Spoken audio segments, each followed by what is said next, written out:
ఈరోజైతే నేను ఒక మంచి మిల్క్ షేక్తో మీ ముందుకు వచ్చాను. అదేంటో గెస్ చేయండి. గెస్ చేయండి అనడం నాదే రాంగ్లేండి, ఎందుకంటే ఆల్రెడీ థంబ్‌నెయిల్‌లో పోస్ట్ చేశాను కదా. డ్రాగన్ ఫ్రూట్ మిల్క్ షేక్ అండి. చాలా బాగుంటుంది. ఎలా చేసుకుంటే బాగుంటుందనేది క్లియర్గా చూపించబోతున్నాను. స్కిప్ చేయకుండా లాస్ట్ వరకు చూడండి. ముందుగా మిక్సీ జార్ తీసుకొని డ్రాగన్ ఫ్రూట్ని పీసెస్గా కట్ చేసి వేసుకోవాలి. అందులోనే చల్లటి పాలు వేసుకోవాలి. పచ్చి పాలు కాదు, ముందుగానే వేడి చేసి పెట్టుకొని చల్లారిన తర్వాత మీకు ఎంత అయితే మిల్క్ పడుతుందో అన్ని ఫ్రిడ్జ్లో పెట్టుకొని చాలా కూల్ అయిన తర్వాత ఆ మిల్క్ని మాత్రమే వేసుకోవాలి.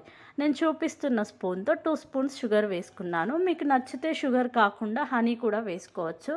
అండ్ ఇందులో వెనీలా ఐస్ క్రీమ్ కూడా వేసుకుంటారు. బట్ నేను వెనీలా ఐస్ క్రీమ్ అనేది ప్రజెంట్ నా దగ్గర లేదు కాబట్టి ఉన్న వాటితో చేస్తున్నాను. వెనీలా ఐస్ క్రీమ్తో కూడా బాగుంటుంది.